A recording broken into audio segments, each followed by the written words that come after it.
What up, what up, what up, what up, what up, what up, what up? What's going on, America? It has been a good minute, but we are back. We are back indeed. And so it's Brooklyn Bears and Ball Sports Show. We're on deck today. So much has transpired.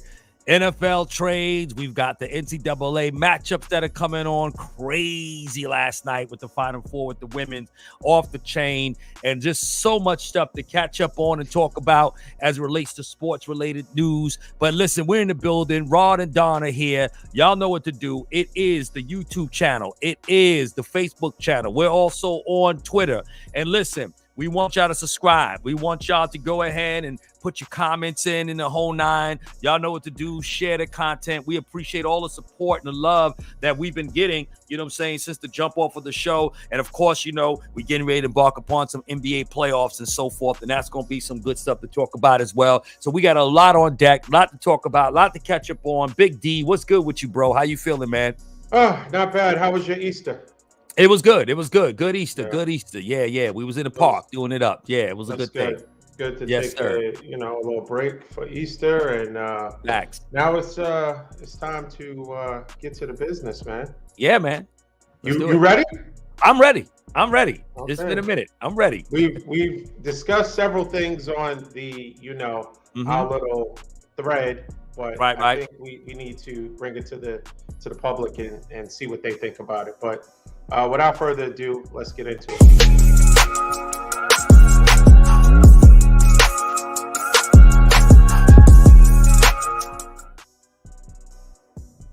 Okay, let's start off with one of the, not a surprise if people have been watching the show. We kind of predicted this was going to happen. Stephon Diggs and the Buffalo Bills decide to go their separate ways.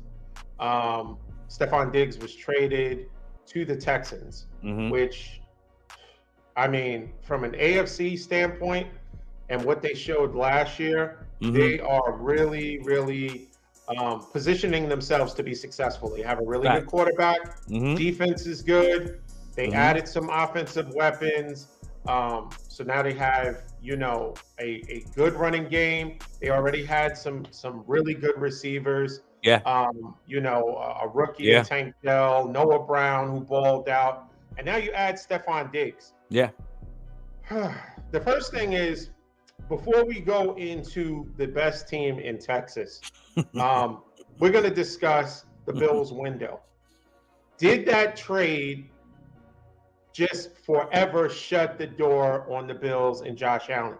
Now, keep in mind, Josh Allen and the Bills, every year was supposed to be their year. They came close. Nothing happened. And ultimately, his salary cap and the flexibility that the Bills will be able to have, he's scheduled to make in 2024, I believe, $47 million. So that impacts who you can get. Granted, yes, you can kind of start over with the receivers, get some cheaper receivers and hope that they perform and hope that Josh Allen can elevate their play. But we know what Josh Allen was prior to Stephon Diggs coming. And we know what he was with Stephon Diggs. So clearly Stephon Diggs, Josh Allen benefited from Stephon Diggs' play. Sure. He elevated him even as a quarterback. And Facts. So Stephon Diggs, he's outside of his personality and his typical diva ways of being a receiver, he's a plug and play. He can get in and make instant impact. That's why I don't understand why another team in Texas didn't try to get him, especially for what they got him for, which was nothing. They got him for, some beans, like they got him for nothing. Buffalo was foolish enough not only to trade him into the AFC, but they don't even get a pick this year. Yeah, I didn't understand that. So that's when you know that they needed to sever ties, that because we had already predicted that Stephon Diggs had already said that he was frustrated with the organization. They felt like they had hit their zenith. They weren't going to grow any more than that. And so for him to make that move and get really nothing for it, because I can see if you did it and say, hey, we're going to get a first round pick. It's a really good receiver class, Mhm. and we're going to get something, and we'll get them for cheap. Josh Mhm. Allen will be able to make these players play because, I mean, if you think about rookie wide receivers who have come into the league and made instant impact, it's possible. Yeah. But when you get nothing, and actually, the Texans get two, I think a sixth and a seventh. So they actually benefited, and they worked out a deal where they're not on the hook for Stephon Diggs' salary. He can be a free agent after it's all said and done. So if he balls out, he can play. They can extend him because they still have cheap receivers and a cheap quarterback as far as pay. And if he doesn't, he can hit the free agent market, and it's, hey, no harm, no foul. We tried it out. We see where it goes, but they have put their CJ Stroud in a position to succeed. The Texans are positioned, and there was another prediction that I want to see if you're going to accept. They're the best team in Texas. I don't know if you had to take a sip of water with that, but they're the best team in Texas, clearly. They have made the most moves. And yes, from a fan, if you want to lean on a fan base perspective, they'll never, I'll use one of your words, they'll never usurp the Cowboys because the Cowboys are everywhere. They won't. But that has nothing to do with winning. It has nothing to do with positioning themselves to be successful. And I think that they clearly have. What do you say? So let me say this. Number one, well, before I get to the best team in Texas, trash theory. I agree with you as far as what Buffalo did in terms of some mistakes or some questionable moves. I would have never traded Stephon to an AFC team, not an AFC contender, at least. You know what I mean? So I would have probably worked, and maybe they did, right? We don't know. We don't know all the ins and outs, but it just seemed to me that it didn't make sense going to an AFC contending team.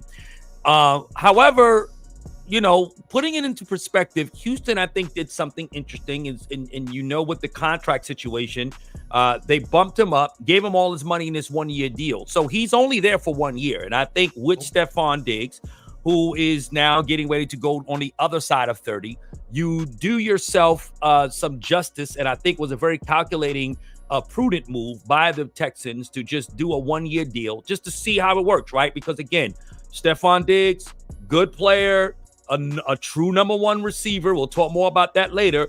But the true essence is that he's temperamental, right? We know that he is, as you stated, some diva type qualities. And, Are you trying to create an excuse why the Dallas Cowboys didn't pick him up? No. We couldn't afford him. Okay. We just couldn't afford him. I mean, he's $25 million is what he's getting paid this year by the Texans. And, we just couldn't afford him. We couldn't pay no receiver $25 million. And we're going to pay anybody $25 million. It's only going to be CeeDee Lamb. So, so Dallas couldn't have done that in either way. But I like what the Texans did in that sense, in that they just said, hey, look, we'll upload the rest. It was I think he got like a little $3 million raise. They put all the money in that 1 year. And so we'll see how it works. So it's more experimental than anything else. Now, does this take that receiving core to the next level? Absolutely. To all your points, you're absolutely right. And Dalton Schultz is still a very good tight end as well. And so they got, they've got a nice squad. You got Mixon now in the backfield. They've got some variety back there.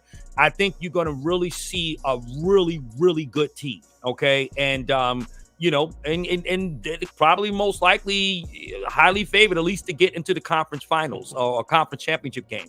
So I like what the Texans did. And I think it was a very good move on them. And clearly Buffalo had to sever ties with them. We already saw that.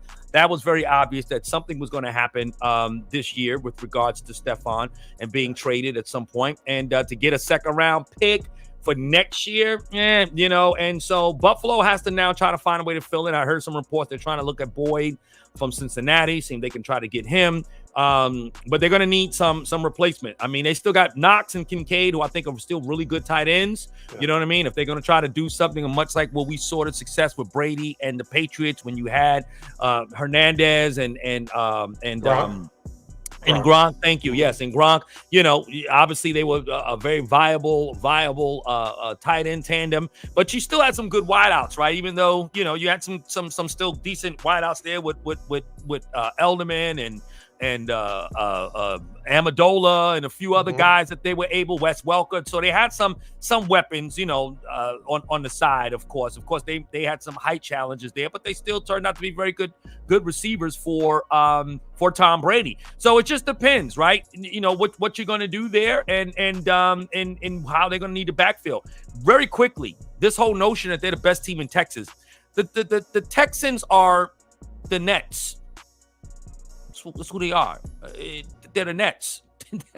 That's the and when the Nets had KD and Kyrie, they were still the Nets. It didn't matter. They were never going to usurp or trump or overshadow the loyalty of New York City's love for the Knicks. The Knicks are going to always be the team in New York, and that's going to be the team in Dallas, and the team in Texas. Cowboys, listen. That's never the question. That's not what I'm asking you. Well, what are I'm you asking you, are they the best? I didn't say are they the most popular team? Because are they the best team? There's an argument that they're one game better than Dallas right now. There's an argument that Cowboys are one of the top 3 most popular teams in the NFL. Some people say they are the most popular team in the NFL. They are. My question to you is, are they the best team in Texas? On paper, no. But the game has got to be played. On paper, they are. Who on paper, no? On paper, they're a better team because of the names that they have. They're definitely more stout and stacked offensively than Dallas is right now. And Dallas clearly lost. And they're younger. But that is still players. On offense at the moment, yeah, they are. Defensively, they had a good, they're good defensively. Dallas is going to struggle if Mozzie doesn't step up and we can't get any run stopping in there. That's the problem with the Cowboys. Our secondary will be fine, but the run stop is probably the key. I think they have a better coach. Yeah, well, right now, it may be seen. What do you mean right now? You have another coach coming? What do you mean right now? Well, I'm saying, you're a prisoner of the moment, like everybody else is. They had one very good year under DeMeco Ryans, who was a rookie head coach, So it's luck. No, it's not luck. But we've got to know. But we won't know if it's luck until we see what they do now in this sophomore year under his coaching, right? But we do know Mike McCarthy. We do know what Mike McCarthy is, right? Mike McCarthy, for the most part, is a very good coach. He's not on the level of maybe what we have seen in recent years with coaches that have had a lot of success in terms of maybe the boy wonder type, if you want to talk about McVay or Shanahan, who hasn't won a Super Bowl either. But if we're going to judge people's greatness or what they're good at, isn't it metric based upon the Super Bowl? That's what you got to do. Mike McCarthy does have a Super Bowl. Shanahan doesn't. Okay? So, McVay right now could arguably be a better coach than Shanahan because he has a Super Bowl. Okay? So Ryans is a good coach, but we can't anoint him already as the upper echelon of coaches because of one good year. We don't know. Look what happened to Jacksonville. People thought that they was going to take a turn and ascend more. And what did they do? They plummeted. Okay? You know what I'm saying? The Chargers, we've seen teams that have done well, and then the next year they didn't live up to their expectations. And I'm not saying that will be the case with Houston. I expect them and anticipate them to have a good season. But to say that they're that much better than Dallas, I don't know yet. They one game better than Dallas. They went one game further than we did in the playoffs. At the end of the day, they was home just like we were watching y'all play. So, what are we doing here? The best team in Texas on paper, yeah, in certain positions, but overall, no. CJ Stroud had a great year, but Dak was rookie of the year too. So, what? You know what I mean? He had a good year in his rookie season, just the same as CJ Stroud. So, is he a better quarterback than Dak? I don't know. We don't know that yet. We can't make that argument yet. Okay, so that's fair. My question is, if you think that they're pretty close, comparable, right? Given the way Dak played, the way CJ Stroud played, maybe the way the playoffs worked out, one got a little bit further than the other team. What team out of the two has made improvements on what they already had? I totally agree with you on that. Okay, so they're the best team in Texas. If they were a push based on what you're saying, and one team did nothing and the other team really got some really good players, veterans, a combination of veterans and really good top-notch players. Yes, Diggs is approaching 30 if he's not 30 already. But clearly, Buffalo made a concerted effort to shut him out.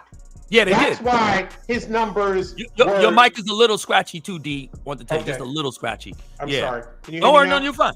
No, I can hear you well. It was just that it was scratchy. That's all. Yeah, Okay. but I got you. Go ahead. You good? Buffalo made a concerted effort Right. to shut Diggs out on the back 11 games. They did. Right? First six totally games, 100 yards each game. Yeah. Back 11, they were giving, Khalil and everybody else 6, 7, 8 targets a game and pretty much shut him down. Correct. So he is still and in that offense, he's not expected to be the number one. He has already functioned in a number one role everywhere he's gone. Yeah. But Noah Brown's numbers were super impressive. Tank Dell before the injury as a rookie was balling out. Yeah, he was. So the pressure is not there for Diggs to be this, 1,800-yard receiver.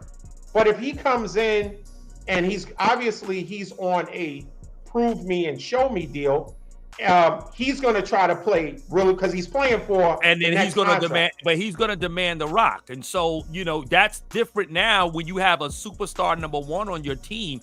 That's going to put pressure on a CJ Stroud. That's going to put pressure on that offensive coordinator now to make what? Because Diggs is going to want the ball. Why? Because he wanted it in Minnesota and he wanted it in Buffalo. And if he's not getting the ball, you might see those same antics. This is why I think they only say, look, 1-year deal. Let's see how far we can get with a true number one. And that'll help CJ Stroud become even better. But understand, you're going to have to force feed him that ball. Noah Brown is going to get less attempts. I don't know about force feed him. You're going to have to. You're going to force feed him. You are, because you're not going to spend $25 million, even though it's 1 year, on a guy who comes in who what he can bring. He can make quarterbacks better. He's done that. I mean, heck, he took a Case Keenum to an NFC Championship game. The reality is that you didn't bring him there to get 75 catches.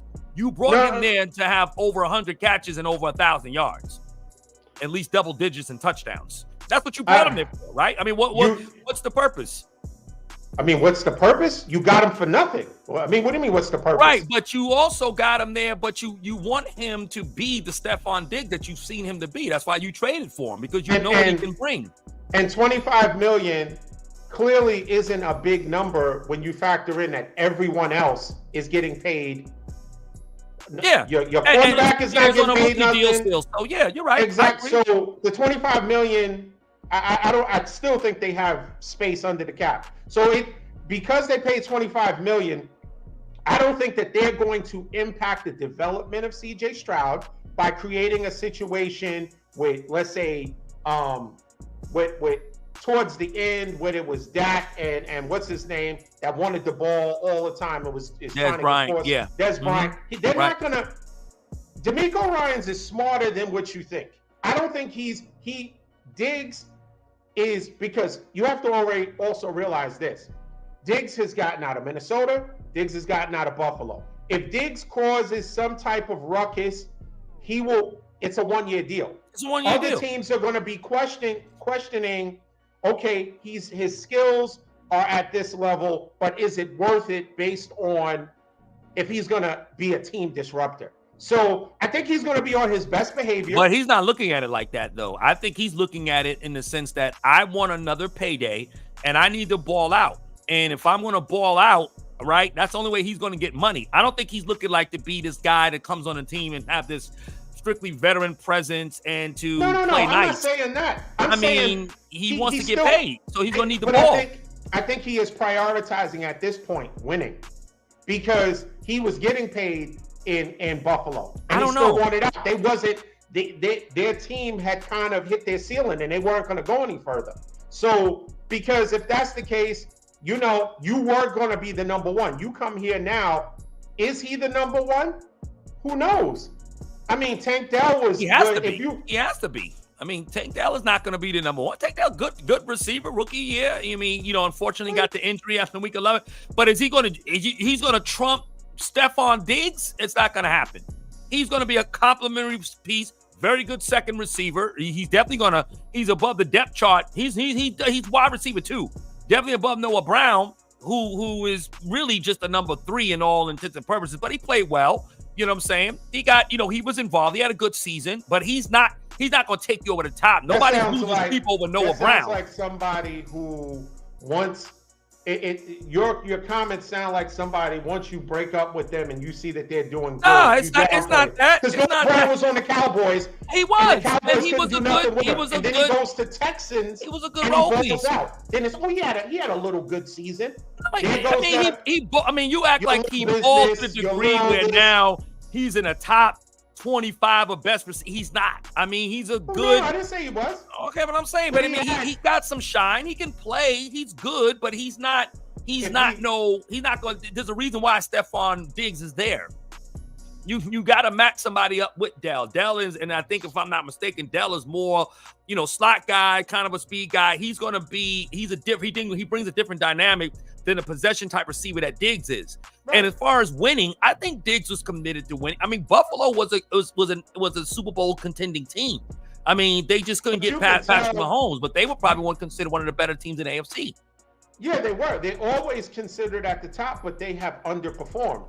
And at some point, I think he wants to get paid, right?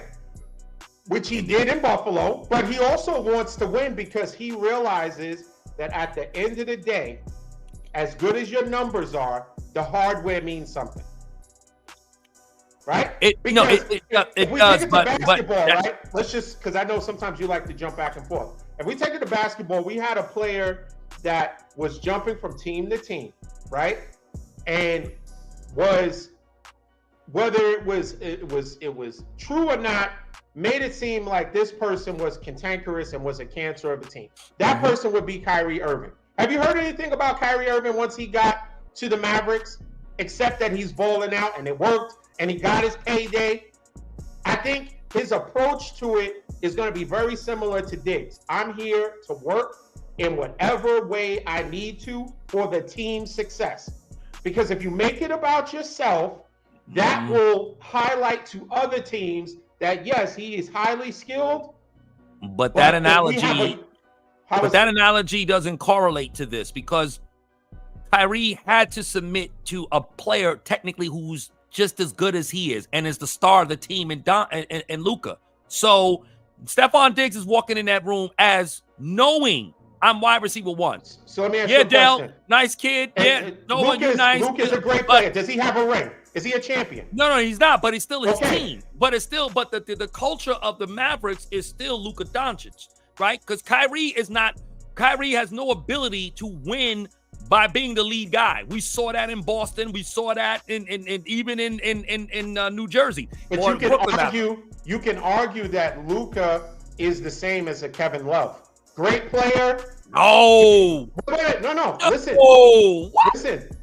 Is Luka winning championships? Luka still needed help. As great of a player as he is, not because he needed help, right? He doesn't have a great cast around him. Okay.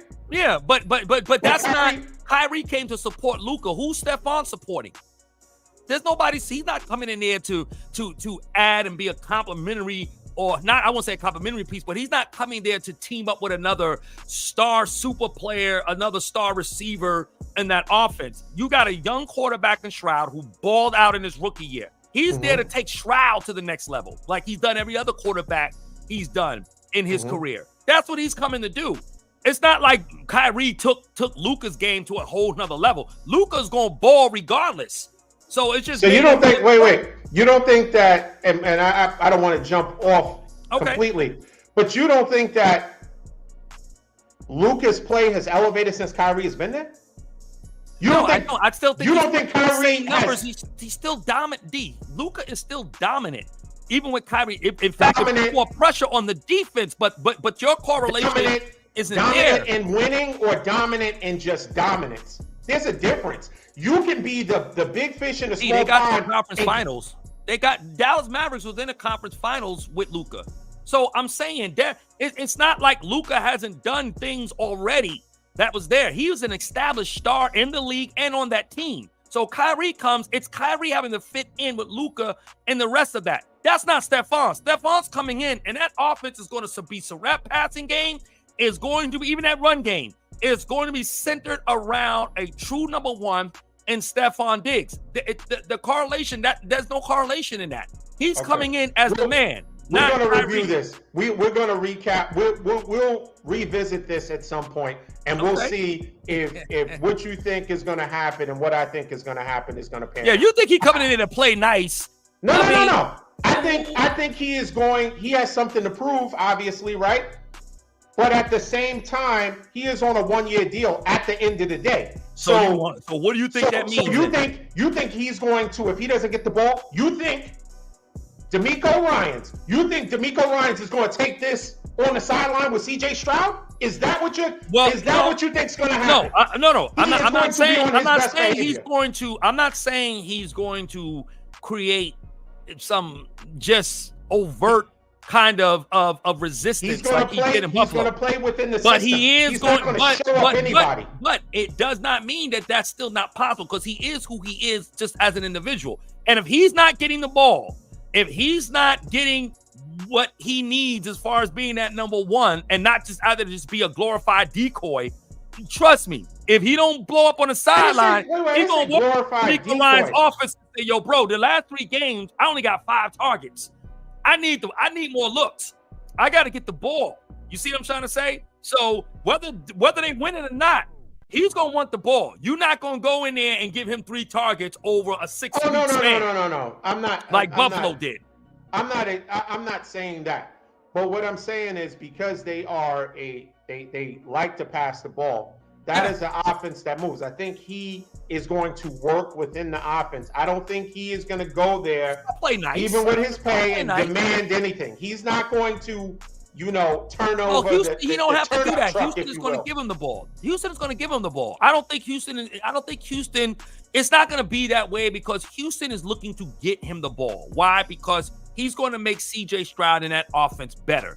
But he's not going to be some decoy, and he's not going to just settle for just 75 catches. He's going to get over 100 catches, and he's going to get a myriad of targets all year long. He's your number one. So you think that there will be a significant decline from Noah Brown's numbers and Tank Dell's numbers? Yeah, I think so. And the tight end, Dalton Schultz. And they're not going to get the same. They're not going to get the same measure of. They're not going to get the same looks. That's the whole reason why you brought him in. Those guys are good, but those guys are not primary targets like that. Those guys are not going to take you to the next level. That's why it makes what Houston did impressive. But in order to get to where you really need to be and be a bona fide contender, okay, not just a good team that surprised everybody and you exceeded everybody's expectation. Nobody expected the Texans to have the season that they had. Now the pressure is on. Now everybody's looking for the Texans to go a step further than what they've done, particularly in this expedited environment we live in, where we expect teams to all of a sudden do a Jimmy Johnson and go from 1-15 to a Super Bowl championship in 4 years. Everybody's not Jimmy Johnson. Most people weren't even alive when that happened. So you were well alive and you were breathing. The younger audience, can you give us an example that happened? Most people weren't alive when that happened. Well, now, again, you look at the Rams, right? Look at the Rams. The Rams were already a Super Bowl contending team, and when they got Stafford in there, that changed everything, better right? Example. He brought the At least example. It's in there. They can remember that. I mean, we're talking, yeah.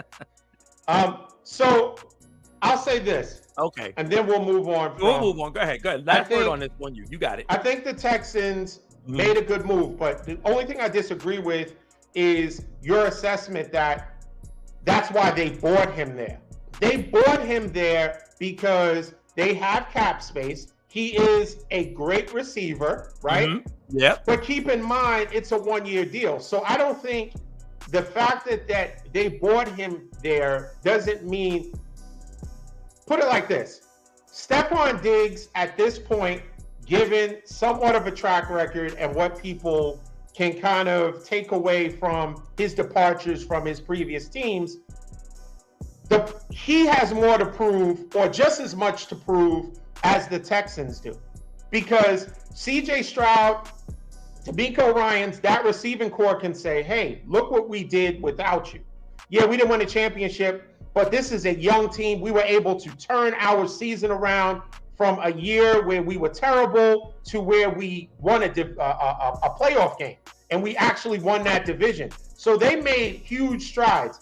I don't think that they're going to risk a setback from the development of their quarterback by being pretty much hamstrung by a diva receiver that demands the ball. I think he's going to work within that offense, so that was obviously humming, and they had a good flow going. Because I mean, if you think about what CJ Stroud was able to do with someone that you want to make a marginal receiver in Noah Brown, he had a couple of 300-yard games.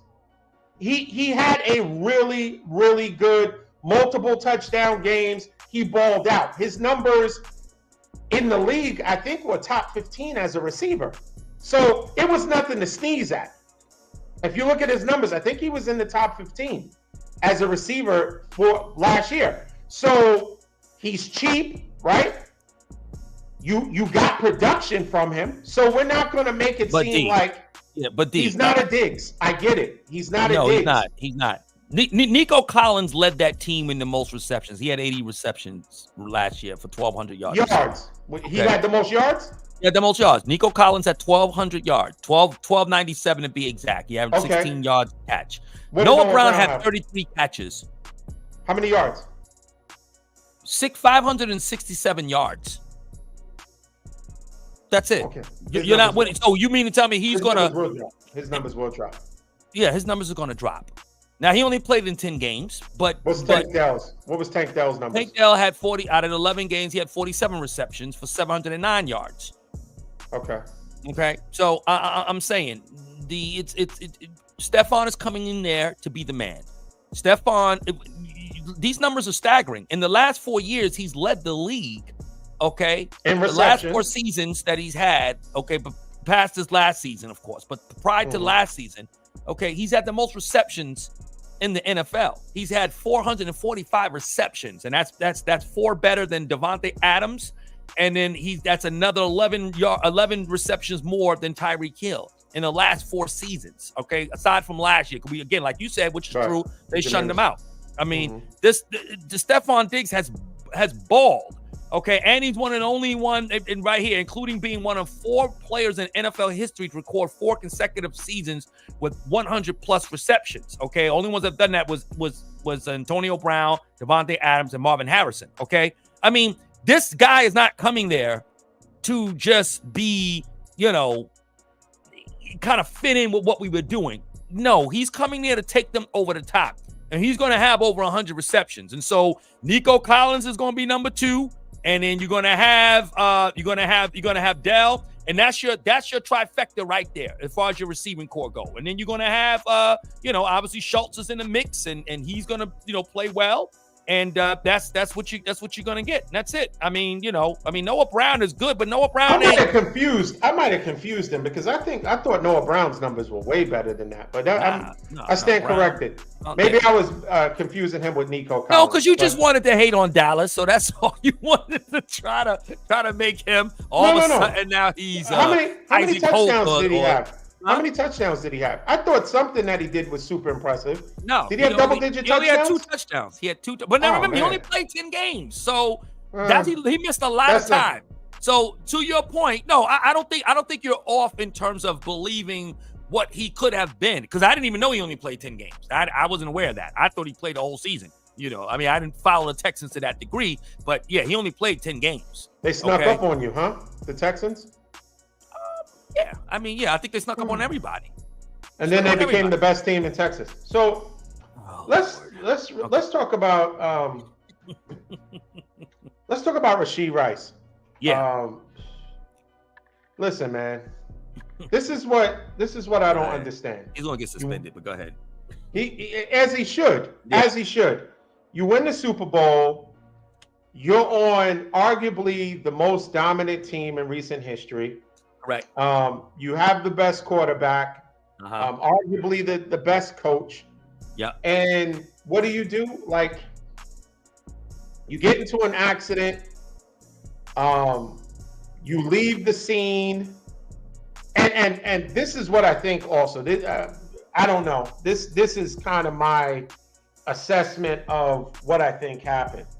I think there might have been some things that were more criminal activity, whether he was under the influence at some point, because if it's just an accident, even if you haven't learned enough from people, riding at excessive speeds and what the NFL does, and if someone gets hurt, God forbid someone is killed, Right. it just doesn't make sense.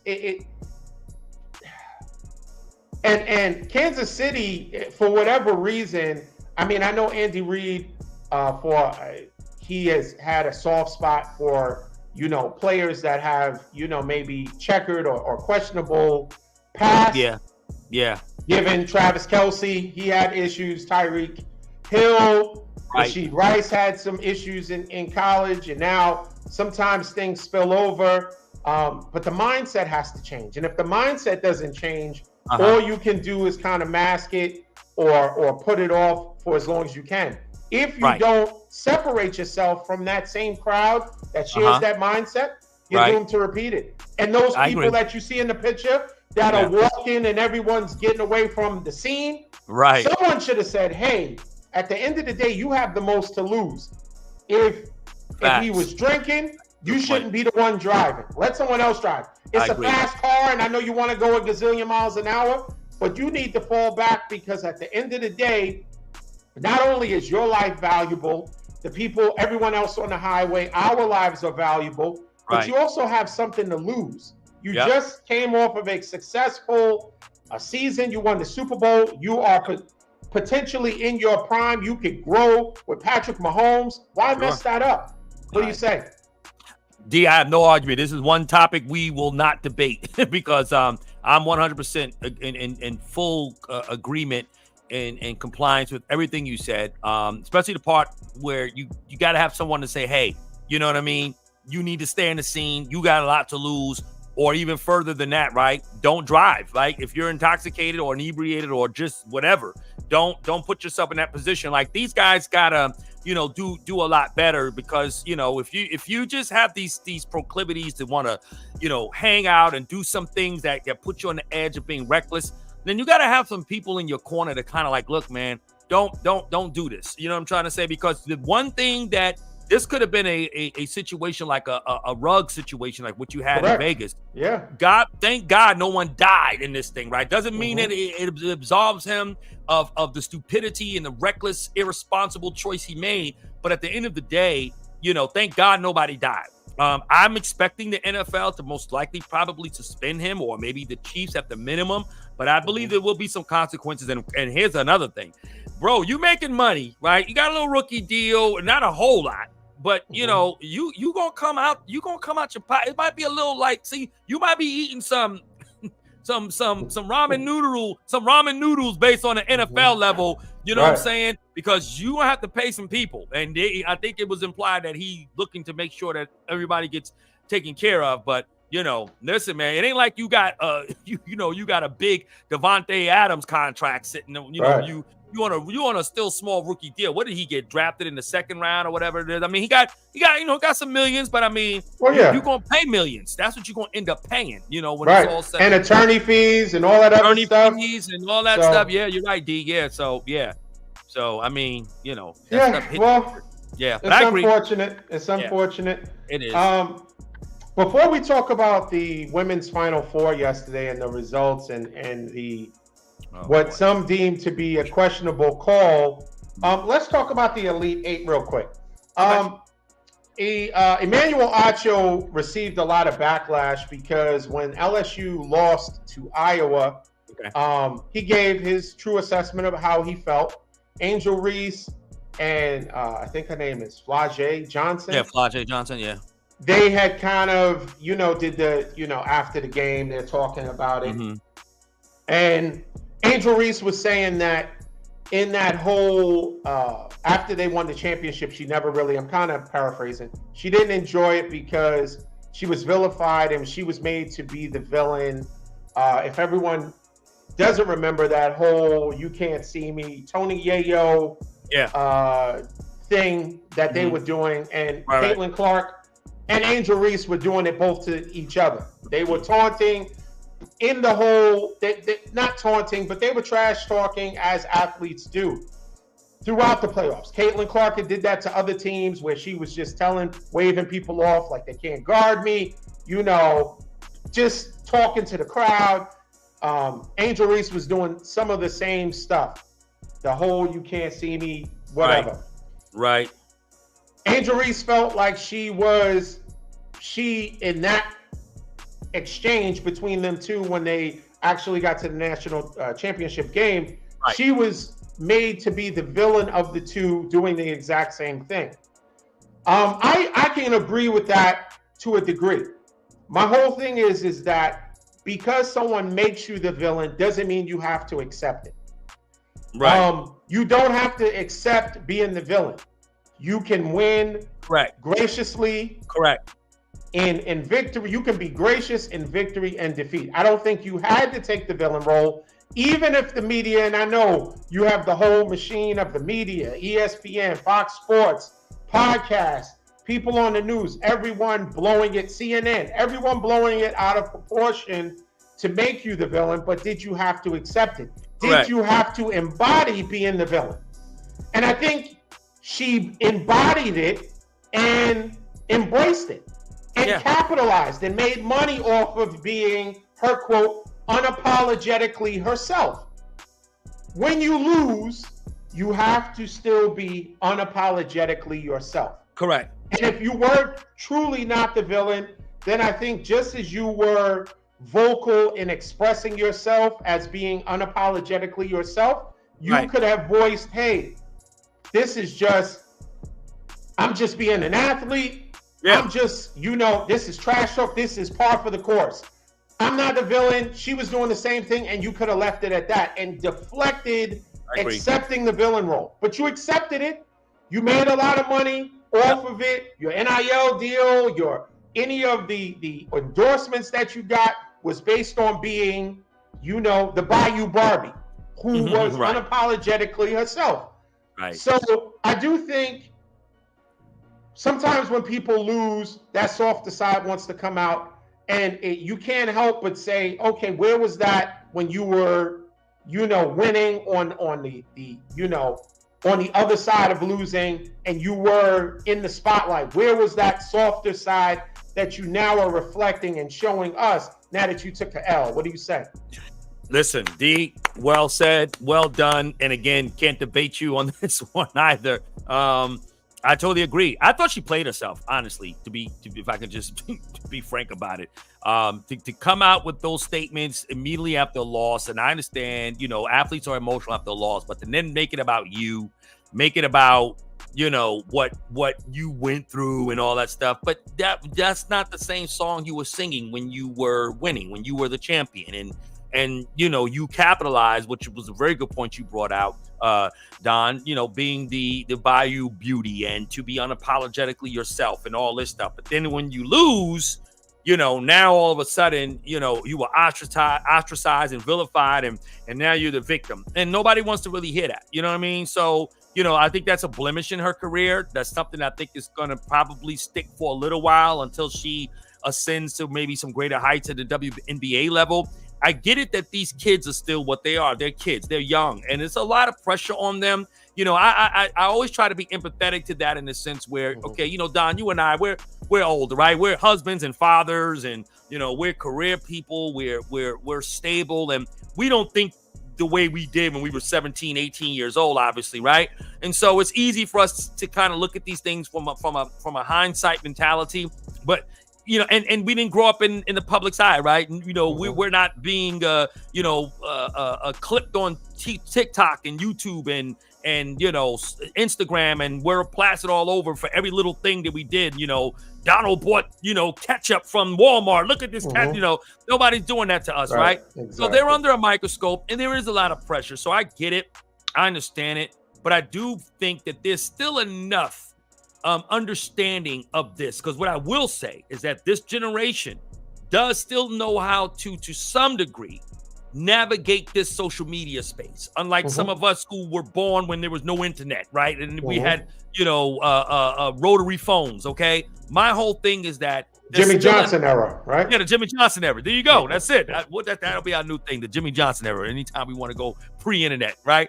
The whole thing is that you still have to understand that doesn't bode well, and not only did it not, I don't think it was received well by many people, particularly your detractors, because that you fed right into them when you did that, because now you just only somewhat verified their position with you and how you was all of this, that, and the third. And now all the other things that were said about her from a derogatory perspective with her ethnicity and everything like that. And of course, we know the reports that came out and what they were as these, what was the term? Something debutantes. It was the term, I forget, that the coach had talked about, that the news had called them, and all dirty debutantes and all this stuff, right? I agree. All of that, no room for that. That is a hurtful thing to even be categorized as such, even if because you know how it is, black people can't have no swag. We get too much swag, then it's like, it's the difference when Caitlin Clark does this versus Angel Reese, right? It's always going to be a little something. But at the end of the day, to your point, I 100% agree. You can't do that. Take your L, be humble, give credit to Iowa, and just take your defeat and say, hey, you getting ready to be drafted next week. So it's all good. You know what I'm saying? You're going to make some more millions. So listen, you'll be all right.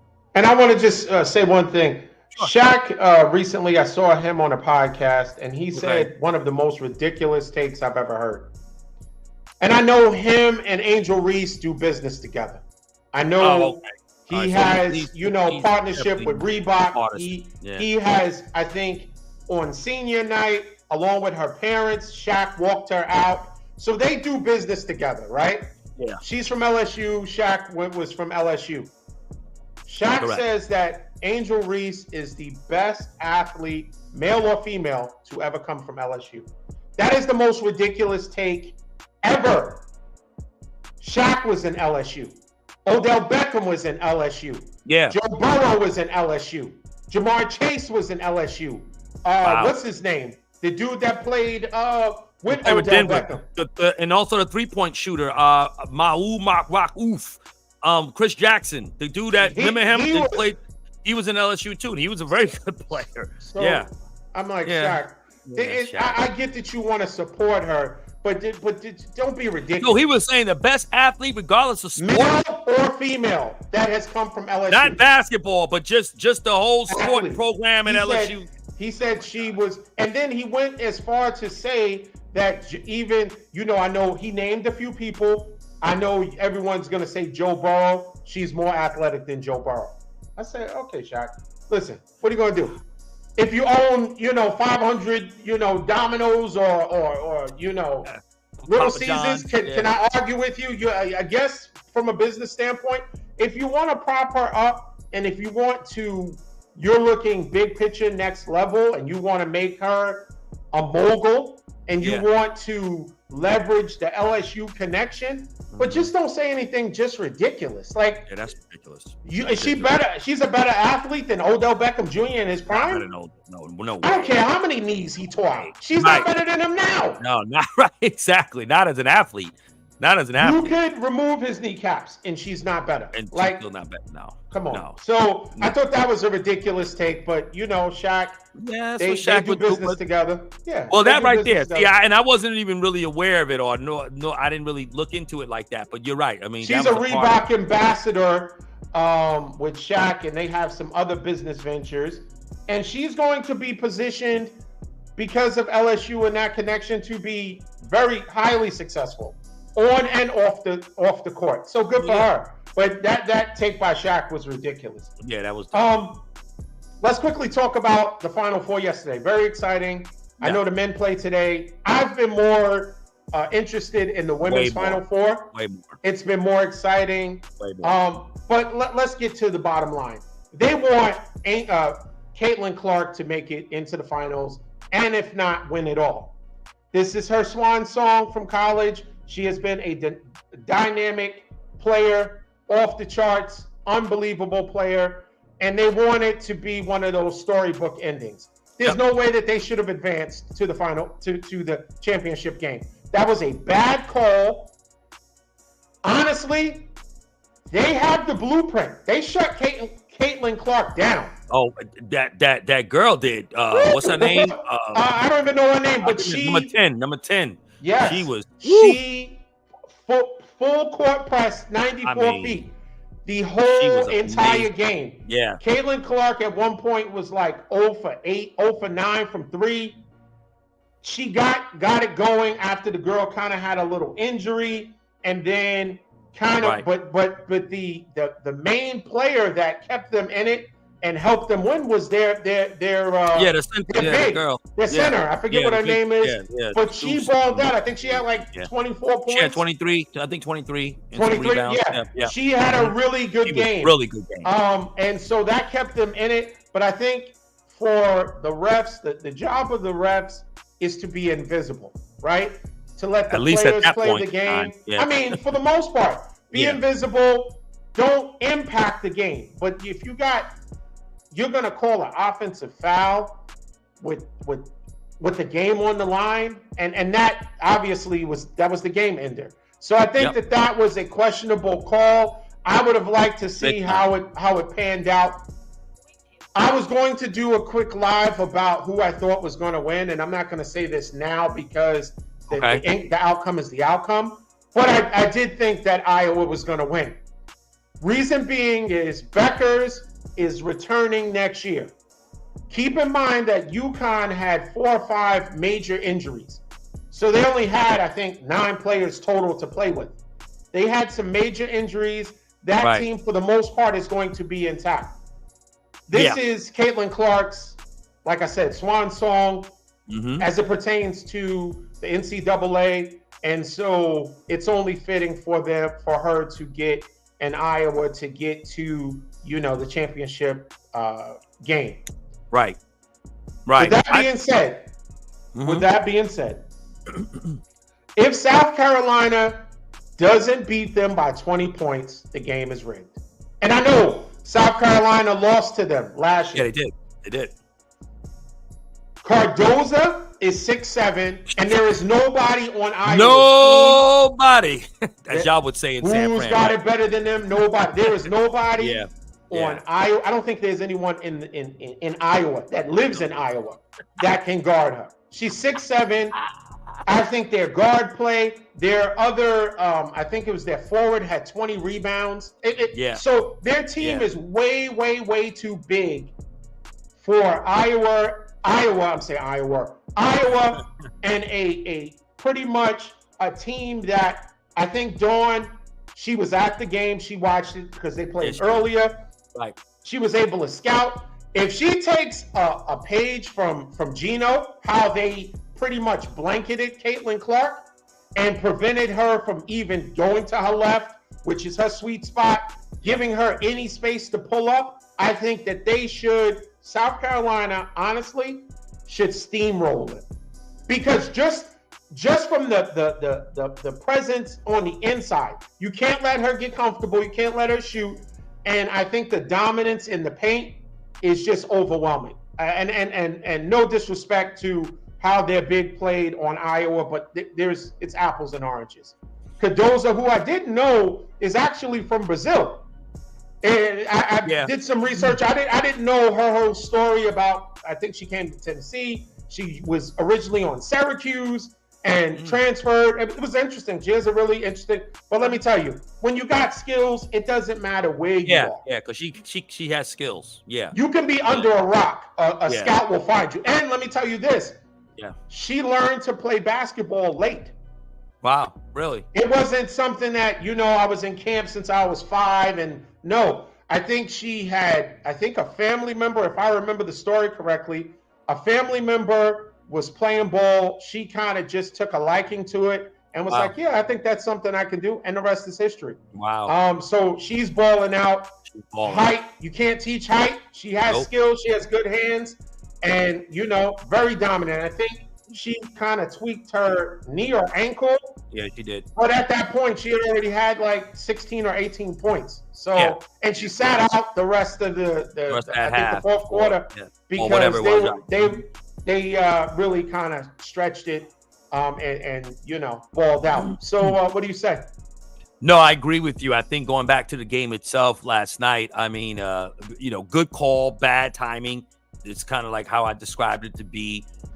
You got to let the players decide that game in that moment. So to your point, it's clear, at least that's what everybody's believing, right? Some Donspiracy definitely inserted itself, and there's no other way to think about it, right? I mean, what can you do? And even Marshall, who was the recipient of the pick, I think she had said in the press conference, well, I'm glad that they called it because, she had been doing it like 3-4 times earlier. But then, of course, Gino, the coach for UConn, said that, they were calling that against us all game long.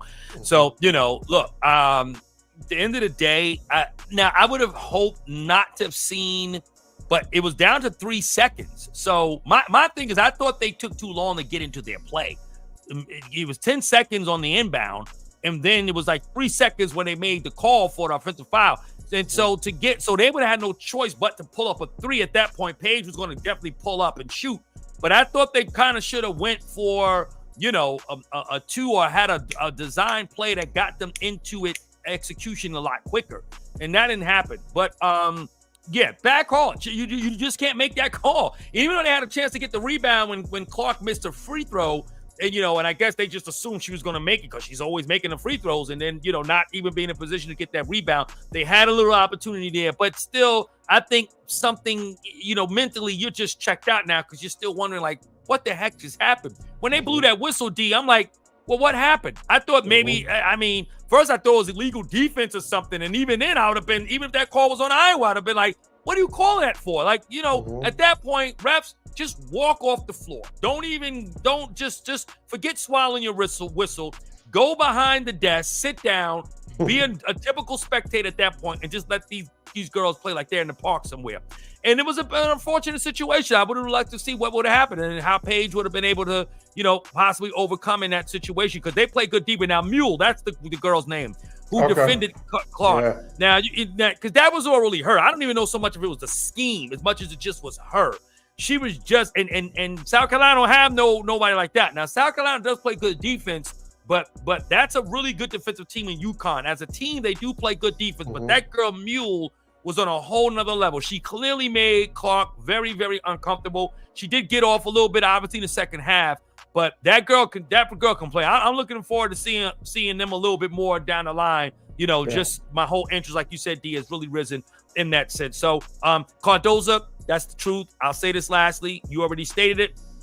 Nobody can stop her. There's no way. Now, the girl, that point guard that they have, not the Samoan girl, is the other one. Oh, Pow is. Yeah, Pow, but the other girl, the one that Caitlin was brushing off last year. Remember when she was like, don't even guard her. No, don't even waste no defensive resources on her. I mean, complete disrespect. I'm interested to see how that's going to come out and what that's going to look like. So this, I'm going to put it to you like this way, D. If we're really honest, right? Okay. Or maybe I disagree. Okay. You disagree. D, I'm going to tell you the truth, man.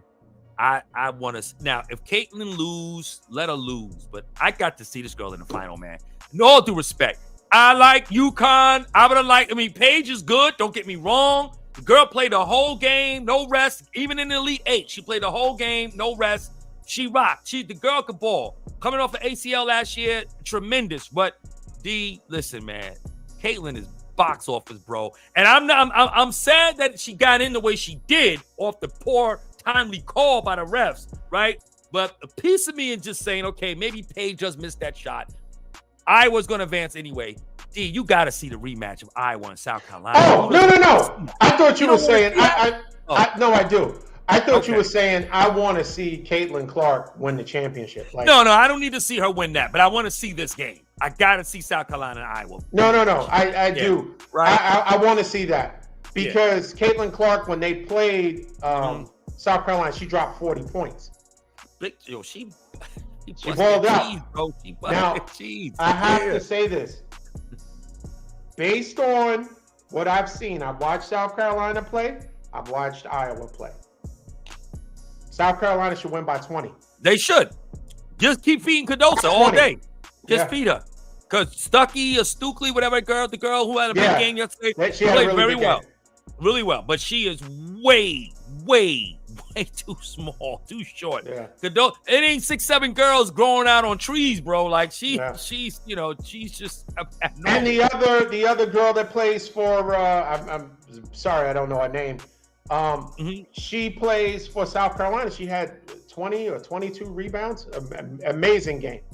Oh yeah. God, what is her name? Yeah, I know who you're talking about too. She's another one. Yeah. So I think from a standpoint, they should be, I think they should be positioned to win comfortably. Also, Haley Van Lith hit the transfer portal again. So did she? Yeah. So listen. I don't know why. When she was in Louisville, she was a ball-dominant player who played well. I don't know why she went. I mean, I kind of understand why she went to LSU. LSU was the hot team. They had just won the championship. I can understand but Caitlin Clark cooked her. Yeah. I think Mulkey did a poor game plan. And as a result, and okay, I get it that you want to give her an opportunity to guard her. But once you've seen that Caitlin Clark could score at will, you got to get Flage on there. You got to get somebody else. That's who she would have been on there. And I know she was in some foul trouble, but I mean, at the end of the day, man, you got to she was your best defender. You know what? I know you might probably think I'm kind of jumping out the window when I say this, but to me, Flage, her game reminds me a little bit of James Worthy, man. She's got some athleticism on her, man. The way she moves around that basket and how she handles the ball, she reminds me of James Worthy a lot. The way she just kind of moves around and open floor and her athleticism. But I agree. Mulkey, I don't know what she was thinking schematic-wise as far as the defense, but she got cooked. Did you see the meme? I don't know if you saw the meme. It was hilarious with the Jordan meme. Remember when Jordan, during the documentary, he said, they put Elo on me, and I felt disrespected. That's what they say. Caitlin Clark, like, when you put a lift on me, I feel disrespected. And that joint had me die. I was just cracking up. Because Jordan said Harper was the better defender on me. He was actually playing better defense on me. Then you decided to switch Elo and put it like, oh, no, that's okay. You totally disrespected me when you did that. So. Yeah. So anyway. Yeah. Lastly, let's talk about unfortunately, a great 49er, Vernon Davis, his brother passed away. Vontae Davis, 35 years old. Very sad. He was found in his home, unresponsive, and I think there was a report that it was due to he was in the sauna. That's not where they found him. He was in the sauna. And I think he was excessive sauna use, and I think it caused a cardiac arrest. Wow, really? I think that's what the preliminary reports are. Of course, I'm sure they're going to do a more extensive I autopsy. didn't hear that. Wow. Yeah, it's very sad, Boy. If people remember, he just retired during the game. Yeah, halftime. He played for Miami, and then he also played for the Colts, and that's where he retired. He just said it wasn't in him anymore. And, he just abruptly retired during the game. Yeah. But unfortunate, such a young life. So we send our, condolences and prayers to the Davis family. Unfortunate. Absolutely. And we'll end on a brighter note. We'll see what happens with the going down the stretch in the NBA with the 8, 9, 10. Yeah. Your Lakers are you sitting up kind of high? You feeling pretty good about the Lakers? We'll be in the play-in, and I think no surprise there. Yeah. Shut up. Yeah, we'll be in the play-in, but no, I think the Lakers will prevail, and I think I like our chances. I think could we make another conference title run at least? Maybe so. I don't know. It depends. It really just depends on the first three seedings, right? Between Denver and those guys and OKC and Minnesota. I would rather play Minnesota in the first round. I don't want to see Denver in the first. We're not going to beat Denver. So you're not going to beat Denver. We're not going to beat Denver. So, maybe we get Minnesota, OKC. I like our chances against those teams. I think Minnesota's a stupid team. I think they do dumb things at times. And so we'll beat them based on stupidity. And then OKC, I just think we should prevail against them in a 7-game series. I do think we could prevail against them. We could beat them down and just hopefully our experience will prevail against that younger team. But And overall, I have to say, Anthony Davis, and maybe it's exclusive to the playoffs. He has not done the zigzag. See, there you go. He has not. Right. I think he heard the show. We'll see what happens. I think he heard the zigzag, and I think there was a zigzag. Yeah, there was a zigzag. It was a zigzag, and we don't want that to because this is what you have to factor in. We don't know if it's completely out of his system yet, because in the play-in tournament, they had to play 1-game series, right? In the play-in, the championship that they won, it was 1 game. It wasn't a consistent series. They had a series of, I think, 7 games, and they were 1 game. So we don't know if that second game would have been a zag. Well, I think the zigzagging, right, and the zigzag was due not to his injury history, but it was due to his numbers that he was. His effort. Yeah, his effort and so forth. 40 points 1 game. Yeah. 12 the next game. So yeah, we'll see what happens, because also in the play-in tournament, fortunately for him, they're positioning themselves that they'll only have to play 1 game. Yeah, that's what we hope to do. Yeah, that's it. That's what we want to position ourselves to do. Well, right now you guys are 9th, right? We are 9th, yes. So you would have to play 2 games. You have to get up to. Oh, right. Yes. So that you win and you're, one either the 7th or the 8th seed. You get what I'm saying? Yeah. As long as you're 9 and 10, 9 plays 10, and then that winner plays the winner of 7 and 8. Right. So you still have a little work to do. Well, the loser, right? So 9 and 10 would play, and then the loser of that 9 and 10 would then play the winner of the 7 and 8. I think. Okay, right? Is that how it goes? Okay. Right, because if you lose, if you have to play twice, if you lose, you're not completely out. You still can play, and you still got to play another game. And then that's when they're going to afford the Lakers every opportunity they can for them. Yeah, I'm looking for a couple of Caitlin Clark offensive foul, kind of things to be called. You know what I'm saying? Listen. But I mean, it's a better league. It's a better league with the Lakers and LeBron in it. And did anybody want to see Detroit in a Super Bowl? Right? People wanted to see Shanahan and Whoa! We were number 1 seed, so that's part of what you got to do. You got to keep the seed going, right? You got to, You're making it like it was a Cinderella story. We were the number 1 seed, but that's what I'm saying. If you're the better team with the cachet and the stars, that's the team you want to see. Yeah, but we're talking about a play-in team. It's the Lakers. But we're not a real, when you think of a play-in team, right? Yeah, the Lakers will be in the play-in, but the Lakers are in the play-in. When I think of a play-in team, what flashes when I close my eyes are the Lakers. No. What you see is when you think of a play-in team. When I close my eyes, purple and gold flashes. It might be painted. No, you see all those 17 banners, right? But with that purple and gold, you see 17 banners, and you say to yourself, "We need these guys in the playoffs because they're in the play-in, but we got to think of how dynastic they are. We got LeBron James, arguably one of the best players to play the game, right? We're not gonna let LeBron go out in a play-in tournament. So we're gonna, referees, just get your whistle, just keep it close. You know what I'm saying? LeBron made sure, and I will say this: LeBron made sure that didn't happen because I think I'm only gonna play 1 or 2 days.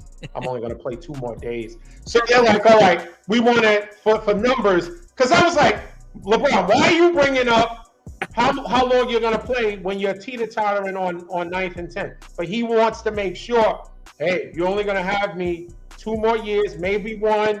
Make sure that I'm in it. Make sure that you get the butter from the duck, as my pops would say. The butter from the duck. Make sure you get the butter from the duck and keep me in. Shouts out to LeBron for being smart and knowing when to drop those bombs. The what's the dude in New York that would drop the bomb. What's the dude's name? Funkmaster Flex. When he Funkmaster Flex. Oh yeah. With the new song. New song, right? When they play some new, dropping the bomb. Yeah, so he drops that bomb 2. I'm only gonna be playing for 2 more years. Yeah. So it's like, we gotta have him in it. Well, he's calculating. He's calculating. And he wants to work. He's got some good projects coming out too. I think. I'm sure he does. I mean, that's why he moved to LA. Not to get you rings, not 4, not 5, not 6, but to blow up with work on the Jesse Owens story and the and a couple other stuff he's working. Oh, we have to, and we'll do it next show because we're past spent. 2 things I think we want to discuss. Number 1 is Bronny James making himself available for everything. Anybody wants, I'm gonna hit the transfer portal so a college can give me, and then I'm also making myself available for the NBA draft. Very smart move, very calculated, because he realizes if he doesn't get drafted, which I'm almost certain he probably will, because any team that drafts Bronny understands that he's a project. He's going to bring eyes to them. Oh, absolutely. He's definitely getting drafted. LeBron is going to be so. He's definitely getting drafted. Smart move by him to make himself available both ways. Yeah, definitely. Because Bronny knows, just to be able to say I played in the NBA, but he don't need the money. But I will say this: that is sad though. I will say that, because you're taking a spot away from a real, true, thirsty, hungry young kid that wants to play in the NBA, who feels he can really make a difference. And that's the unfortunate part. That's the business side of it. And of course, it's who you know in a lot of ways. And if your pops is LeBron James, you're going to get every shot. Now, one thing we need to discuss, and I think we need to really break it down. Mm-hmm. Another word you use, didactically break down. Speaking of projects, we got to talk about Steph Curry's project. That offensive cartoon. We almost need to do a quick live on that. Yes. Even if that's the only topic, and we'll be in and out. You know what I mean? We didn't even do a whole show. Let's do that because my God, today. Yes. You know what, Steph? I'm done, man. Yeah, we need to do that. We need to do that. I don't even care. If I'm from my hotel room next week. I'm gonna text me. I'm gonna text and I don't you mind.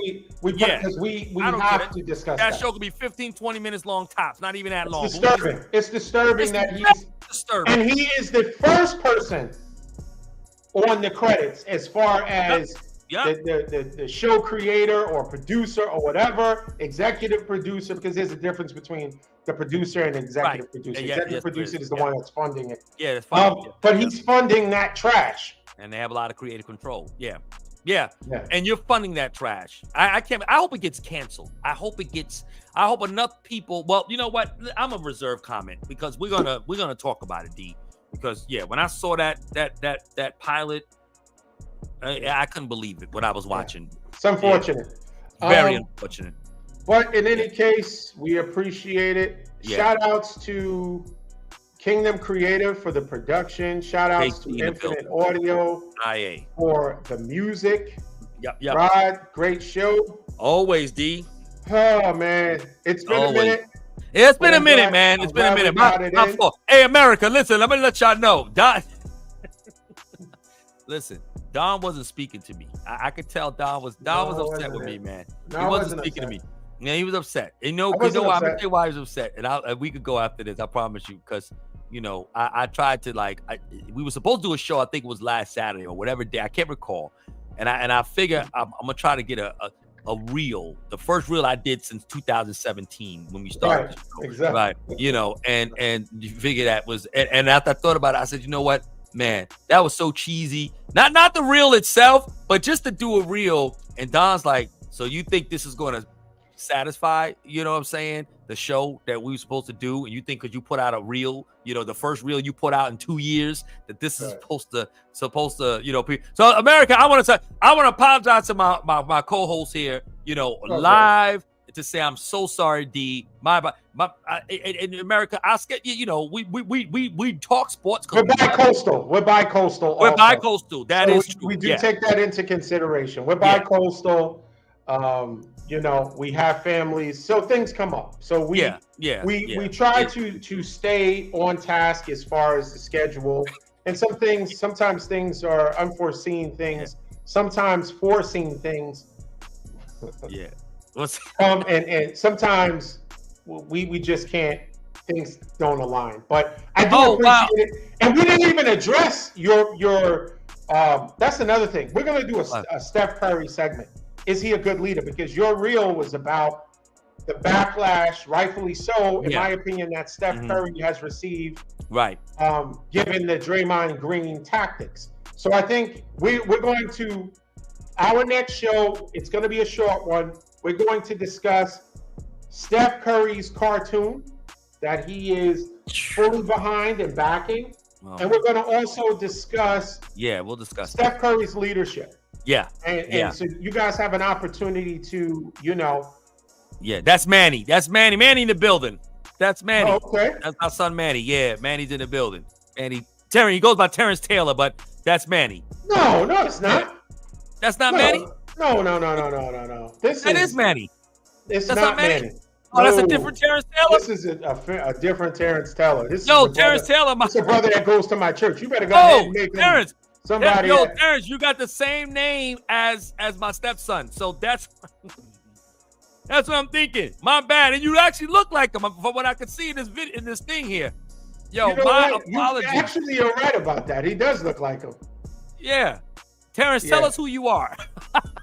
I can. It's that him? Okay, he looks just like him. Okay, all right. What's up, son? What's up, son? He's using the son as what we do in New York. He's not. Yeah. Now I call you my son. Like just right. When is it that you are going to talk about Steph? Oh yeah, man, we about to talk about Steph. No, listen, our next show, we're gonna Terrence. Our next show, we're gonna talk about Steph because as the show progressed, we got on that topic later, and we're already close to an hour and 20 minutes into it. So our next show, we're going to dedicate it to Steph Curry, his cartoon. If everyone is not familiar with it, please research the cartoon that Steph Curry is coming out with. You know what, D? And what we could do, we'll share it because we could share. We could share on this thing. We'll play the video. We'll play the clip. What do you call the clip? Preview or whatever. The preview. That's what I'm trying to say. And see if see if you agree with it. Given Steph Curry's his position, his platform, is this an acceptable form of cartoon that should be put out in 2024 for public consumption? We're going to discuss that. And of course, because we had a hiatus, we didn't, we took a break for Easter. We want to also discuss Steph Curry's leadership as it pertains to Draymond Green's antics, what he's been allowed to do under, the leadership, air quotes, of Steph Curry. So we're going to see if the backlash that he received is warranted or if it's out of bounds. Right. But that'll be on our next show. It'll probably be a shorter show, and it won't be on our normal slots where we usually do Friday, Saturday, or Tuesday. We may do it in a different slot if possible, or it may be the slot that we normally do. But Terrence, we appreciate you joining us. Thanks, man. Shout outs to Kanandre, my man Brian. Thanks for joining us. Appreciate that, man. We appreciate all of the comments. Please like, share, subscribe to our Facebook, YouTube. Yeah, please. We have a TikTok that is popping. Yes. Our Instagram, we got everything. So yes. You can catch us. And some things we discuss or share on one platform, we don't, just to create and keep a diversity so everything's not shared the exact same way. Correct. We appreciate it. Until next time, everyone, I appreciate all the support. Yeah. Rob, good show. Always a pleasure, Big D. Yes, sir. Peace.